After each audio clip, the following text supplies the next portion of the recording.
6h50, c'est bon à savoir. On parle beaucoup en ce moment de la réduction possible des indemnités lors du chômage. Eh bien, il faut savoir que chaque jour, près de 140 chefs d'entreprise perdent leur emploi, eux, et les indépendants n'ont pas tout à fait aussi les mêmes garanties. Heureusement, il y a des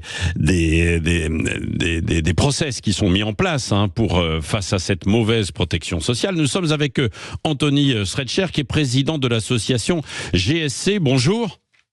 Bonjour Patrick, bonjour à tout le monde. Merci d'être avec nous. Alors, sur ces indépendants qui n'ont pas la même protection sociale, qu'est-ce qui existe quand même pour éventuellement faire face aux aléas qu'ils peuvent rencontrer ? Effectivement, vous l'avez bien dit en préambule, France Travail, c'est pas pour les hommes et femmes chefs d'entreprise, c'est pas pour les artisans, c'est pas pour les commerçants. On a le droit à rien. Ça, c'est le point, il faut le marteler.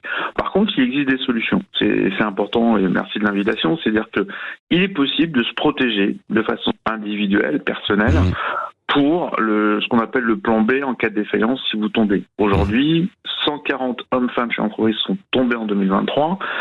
C'est à peu près 52 000 hommes-femmes chez l'entreprise et artisans, commerçants, artisans qui sont tombés en 2023. On va être sur une tendance quand même 2024, c'est ça aussi qu'il faut souligner, qui va être autour de 60 000. Donc il est possible de se protéger et en plus ça coûte pas cher. Donc encore faut-il le savoir. Oui, c'est ça. Ça coûte pas cher, c'est-à-dire ?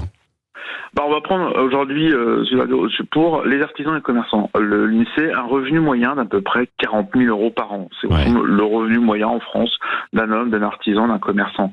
Pour se protéger, c'est bien souvent ce que les gens demandent, de se protéger pendant un an pour pouvoir rebondir, d'avoir 50% de son ancien revenu, c'est 90 euros par mois pour se protéger. Grosso modo, notre mutuelle, notre prévoyance qu'on met pour nos salariés, l'assurance automobile, de la camionnette, du camion, du véhicule qu'on a pour l'entreprise. Donc on protège nos salariés, on protège nos véhicules, on met notre assurance habitation des locaux, mais pas nous. Oui. Les gens ne savent pas qu'ils peuvent se protéger. Oui, c'est vrai. Alors, c'est dans le cas où, évidemment, il y a une faillite, une défaillance de l'entreprise. C'est-à-dire, oui, dans le cas où l'entreprise s'arrête. C'est-à-dire, soit passer par le tribunal de commerce, c'est-à-dire que vous avez des dettes, vous passez par le tribunal, c'est une liquidation. Soit vous avez aussi la possibilité, nous c'est un peu la spécificité de l'association, ceci, en cas de fermeture contrainte. C'est-à-dire que vous n'avez plus de business, mais vous n'avez pas d'aide, vous radiez, vous fermez votre entreprise, ce qu'on appelle sous contrainte économique. Sans dette, vous n'êtes pas obligé de passer par le tribunal avec des dettes. Il y a des gens qui s'arrêtent avant en disant ça y est, c'est fini, je vais plus y arriver. Et à ce moment-là, c'est une fermeture sous contrainte économique, et vous pouvez être justement assuré si vous l'avez anticipé. Et ce n'est pas encore suffisamment connu de la part des artisans et des petits chefs d'entreprise ? Je vais prendre deux chiffres. Qu'on a c'est qu'aujourd'hui, sur les 51 000 hommes-femmes chez l'entreprise qui sont tombés en France en 2023, plus de 99% des cas, ils sont partis avec rien. Donc voilà le premier chiffre. Le deuxième, vous avez en 2019, le gouvernement a mis en place l'allocation de travailleurs indépendants, la TI, qui était un peu une perte, un montant de 800 euros par mois pendant 6 mois.